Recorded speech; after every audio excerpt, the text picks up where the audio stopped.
Sekitar 50 juta tahun yang lalu, bentukan paus bukan kayak gini, tapi kayak gini. Paus sebagai mamalia yang hidup di lautan, nyatanya punya nenek moyang berkaki 4, berbulu, dan hidup di daratan. Ukurannya juga jauh lebih kecil dari rata-rata paus modern, apalagi paus biru. Seenggaknya kalau nenek moyang kita masih ada mirip-miripnya lah ya sama manusia, tapi kok yang satu ini beda. Satu hidup di laut dan satu di darat, apalagi looks-nya beda banget dari yang dulu dan sekarang sampai bikin kita pangling. Ini beneran paus atau berang-berang? Ibarat kata si paus bener-bener ngalamin yang namanya glows up drastis, yaitu dari hewan darat bernama Pakisirus sampai bisa ke bentukan modern yang sering kita lihat sekarang. Nah sebelumnya makasih banget nih buat Alfa Rizky Ramadan yang udah request video ini. Noi baru tahu loh tentang fakta ini, dan setelah tahu tentu aja imajinasi Noi jadi meliar. Ngebayangin gimana ceritanya ya kalau si paus kembali berkaki dan hidup di darat. Penasaran gak tuh? Yuk simak kelanjutannya.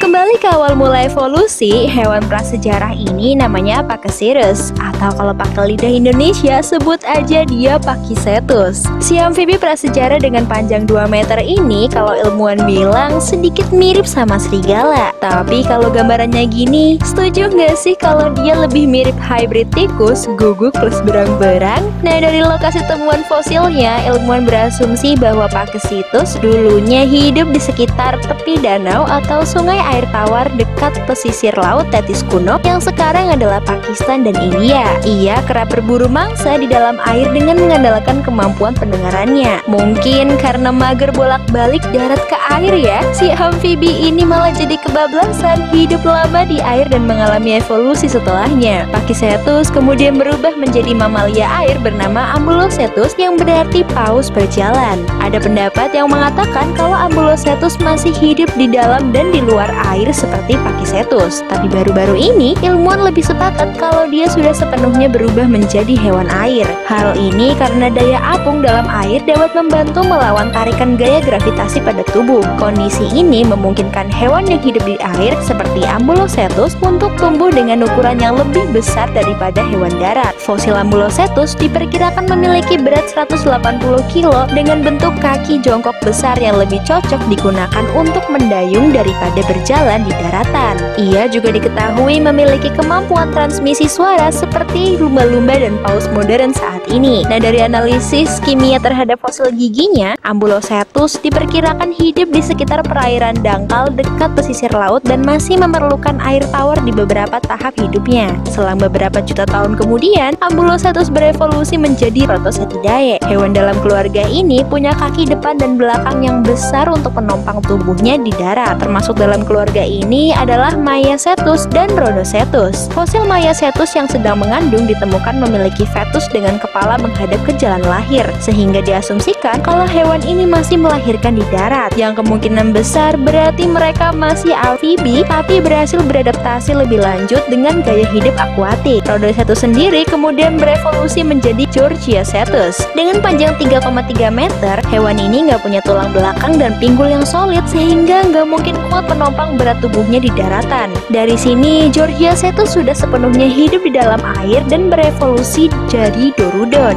hewan yang sekilas mirip sama lumba-lumba dan punya kemampuan ekolokasi. Dorudon kemudian berevolusi menjadi Basilosaurus, si raja kadal yang hidup dari 40-34 juta tahun silam di akhir Eosen. Meski demikian, hewan ini bukan reptil, melainkan mamalia purba akuatik yang keturunan kontemporernya adalah paus dan lumba-lumba. Dari fosil yang ditemukan di Louisiana, Mesir, dan Pakistan, Basilosaurus diketahui punya gigi panjang runcing dengan rahang kuat mengindikasikan kalau dia adalah seekor karnivor. Dengan kekuatan gigitannya yang bisa mencapai 2300 pon, Basilosaurus dinobatkan sebagai salah satu predator berbahaya yang hidup di lautan. Selanjutnya, pada 25 juta tahun yang lalu, Basilosaurus menyusut menjadi ukuran 3 meter dan disebut Mamalodon, paus yang berbahaya berburu di dasar lautan. Lalu jadi Janjucetus, Idioceras, Yomistoceras, Cetotherium, dan terakhir Balaenoptera musculus atau yang dikenal juga dengan nama paus biru, hewan terbesar yang hidup di bumi hingga sekarang.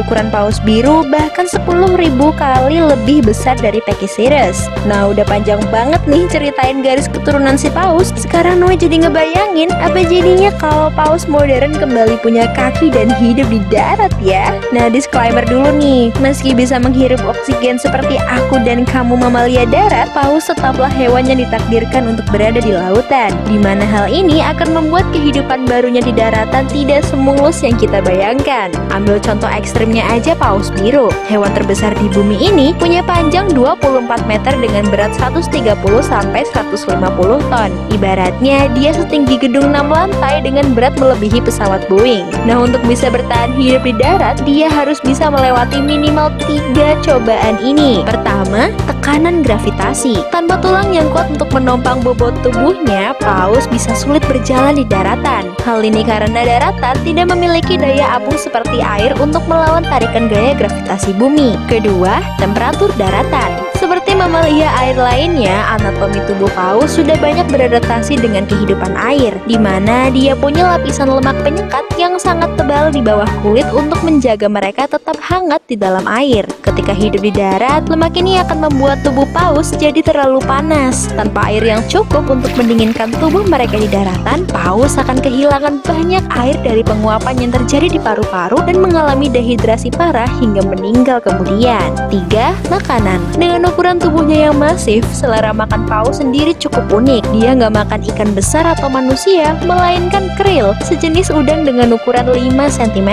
Nah, untuk memenuhi kebutuhan energinya, paus setidaknya mengonsumsi sampai 500.000 kalori setara dengan 16 ton krill tiap hari. Nah tuh, udah enak kan tinggal di laut, banyak krill bertebaran. Kalau lapar tinggal hap. Lah kalau hidup di darat, mau makan apa dia? Ikan kecil sama kecebong emang ada, tapi nggak sebanyak itu. Mau dikasih serangga juga takut kurang kenyang. Kebayang gak sih, jenis anakan hewan kecil apa dan seberapa banyak yang harus dicari buat mamam paus ini? Nah, gak cuma paus yang akan menderita, kita manusia juga bakal kena imbasnya. Raksasa laut ini bisa menciptakan vokalisasi paling keras dari makhluk manapun di bumi. Panggilan paus biru dapat mencapai 180 desibel, setara dengan keras pesawat jet rekor dunia. The Howler Monkey, hewan darat dengan suara terkeras aja cuman bisa sampai 88 desibel, dan itu udah cukup bikin telinga pengang kalau didengerin terus-menerus. Apalagi suara paus biru di darat, peneliti bahkan memperkirakan kalau suara paus ini bisa terdengar sampai 10.000 mil jauhnya tanpa kehilangan energi. Apa kabar gendang telinga ya? Nah, ketika meninggal pun tubuh paus akan berbahaya bagi manusia. Berhentinya sirkulasi darah dan respirasi paus saat mati akan menyebabkan pembusukan sel dan jaringan oleh mikroba dalam tubuh paus. Perkembangbiakan bakteri pengurai ini akan menghasilkan gas-gas tajam seperti metana, karbon dioksida, dan nitrogen. Karena lapisan lemak dan kulitnya yang kuat dan tebal, gas itu menjadi sulit untuk dikeluarkan. Ketika ada satu lubang saja yang terbuka, maka tubuh paus akan meledak, membuat hujan organ di mana-mana. Biasanya, paus yang mati di laut akan tenggelam atau mengapung dan kemudian diuraikan oleh satwa laut lain dalam rantai makanan di ekosistem laut. Tapi kalau di darat, sepertinya manusia perlu turun tangan nih buat bikin TPI khusus paus. Nah, gimana nih menurut kalian? Pilih paus laut atau paus darat nih? Dan seperti biasa, please subscribe and leave a like kalau kalian suka videonya. See you!